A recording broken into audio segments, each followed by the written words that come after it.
Assalamualaikum warahmatullahi wabarakatuh. Perkenalkan, nama saya Sabrina, mahasiswa jurusan Administrasi Pendidikan, Fakultas Ilmu Pendidikan di Universitas Negeri Padang. Nah, seperti biasa, setiap minggu kita akan membahas materi mengenai mata kuliah Manajemen Humas. Dan pada minggu kali ini atau pada video kali ini kita akan mengupas poin mengenai bagaimana cara mengelola komplain dari pelanggan ataupun konsumen. Nah, seperti yang telah kita dengar dari sekitar di dalam kehidupan, bahwasanya yang dimaksud dengan komplain itu adalah hal-hal yang berbau dengan kegiatan atau tindakan yang negatif begitu. Nah, padahal komplain itu sebenarnya bukan untuk dihindari, namun komplain itu untuk dikelola dengan baik secara profesional. Komplain yang dikelola dengan baik secara profesional akan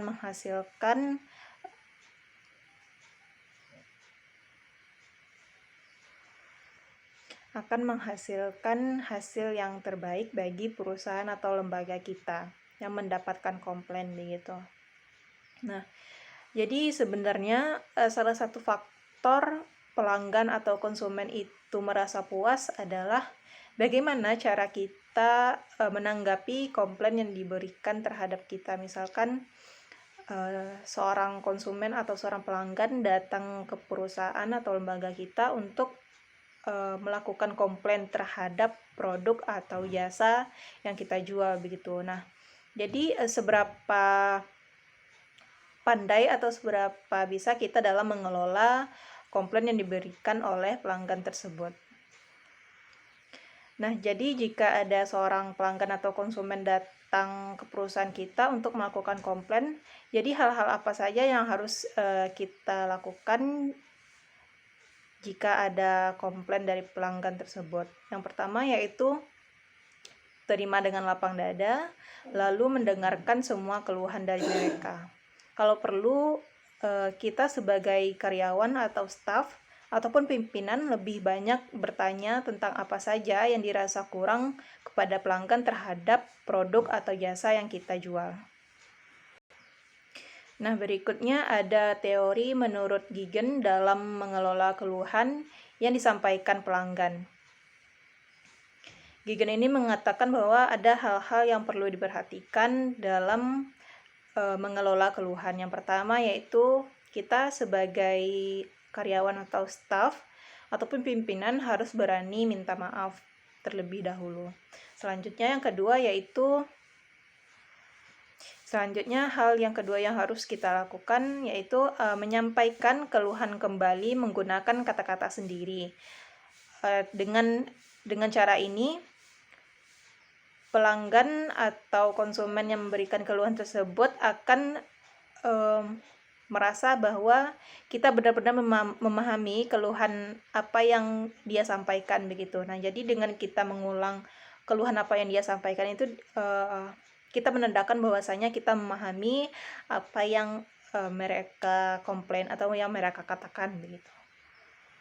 Dan selanjutnya yang ketiga yaitu ada restitusi atau lakukan apa saja hal yang dapat atau hal yang memuaskan pelanggan atau konsumen kita atas komplain yang ia sampaikan begitu. Memberikan kepuasan kepada pelanggan itu sebagai bentuk kita menyesali atas kekurangan produk atau jasa yang kita hasilkan.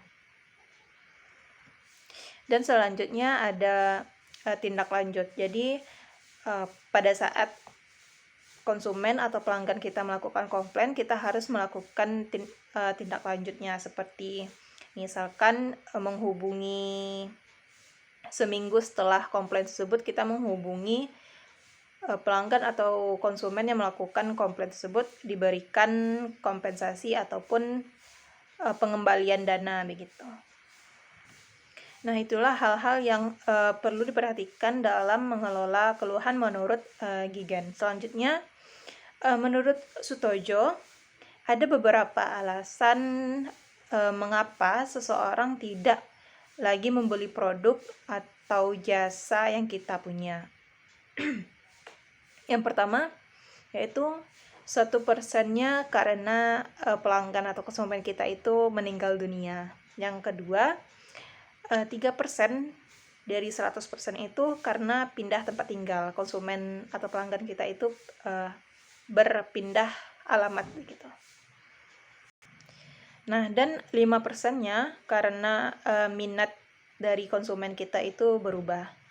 Dan 9% karena pindah pelanggan gitu, pindah langganan. Jadi pelanggan kita dari membeli produk atau jasa kita, dia pindah langganan ke tempat yang lain gitu. Dan 15% itu karena tidak puas atas barang atau jasa yang dibeli atau barang atau jasa yang kita jual begitu. Dan yang paling berpengaruh atau yang paling besar pengaruhnya sekitar 68% itu karena pelanggan tidak puas atas layanan pimpinan, staf ataupun karyawan terhadap komplain yang diberikan oleh konsumen atau pelanggan begitu. Jadi oleh karena itu sangat diperlukan atau sangat diperhatikan bagaimana cara mengelola komplain atau mengelola keluhan dengan baik agar pelanggan atau konsumen kita tidak masih bertahan untuk membeli produk atau jasa yang kita jual.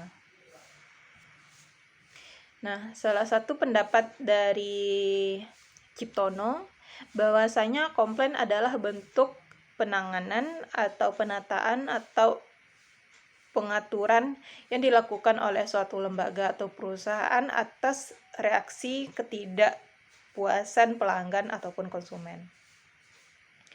Nah, selanjutnya kita membahas mengenai prinsip-prinsip dari manajemen komplain, atau ada beberapa prinsip dari manajemen komplain ini. Yang pertama yaitu komplain ini harus diberikan penanganan dengan segera. Jadi komplain diberikan itu harus kita tangani dengan segera atau harus segera gitu, harus cepatnya. Dan yang kedua prinsipnya yaitu kemampuan untuk mengatur komplain. Jadi sangat dituntut bagi kita seorang karyawan atau staf ataupun pimpinan dalam mengelola manajemen komplain ya.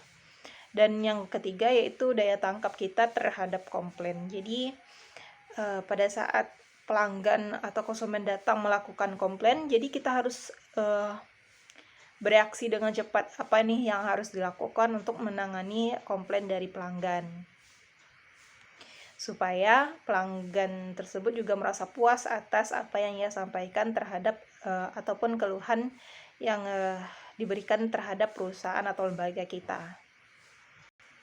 Nah, itulah beberapa prinsip dari manajemen komplain. Selanjutnya kita masuk pada apa saja sih harapan-harapan dari pelanggan atau konsumen kepada perusahaan atas komplain yang diberikan. Yang pertama itu harapannya yaitu konsumen mengharapkan kebijaksanaan atau kompensasi yang sesuai dengan tingkat kekecewaan mereka. Misalnya bisa berupa penggantian barang atau biaya, minta maaf, atau bisa memberikan pelayanan secara cuma-cuma begitu. Dan selanjutnya yaitu konsumen mengharapkan kebijaksanaan atas keluhan dengan tidak memerlukan waktu yang lama atau menyita waktu mereka. Jadi setelah pelanggan atau konsumen tadi melakukan komplain, sebaiknya atau jika perlu atau harus kita sebagai karyawan atau staf di sebuah perusahaan tersebut menindaklanjuti dengan segera atau dengan cepat begitu, supaya tidak menyita waktu dari pelanggan yang melakukan komplain tadi. Dan sehingga yang tadi bahwasanya pelanggan tadi merasa puas atas komplain yang ia lakukan begitu. Nah, selanjutnya yaitu harapan konsumen, yaitu konsumen mengharapkan diperlakukan dengan sopan, dengan ramah, dengan jujur begitu. Jadi secara umum harapan-harapan yang harapkan dari konsumen melakukan komplain terhadap kita itu intinya konsumen mengharapkan satu keadilan gitu, suatu kejujuran dan kewajiban dari pihak perusahaan terhadap keluhan yang mereka sampaikan. Nah, jadi sampai di situ dulu materi kita pada video kali ini. Semoga video yang singkat ini dapat menambah wawasan kita dalam pekerjaan ke depannya. Baiklah, saya akhiri. Assalamualaikum warahmatullahi wabarakatuh.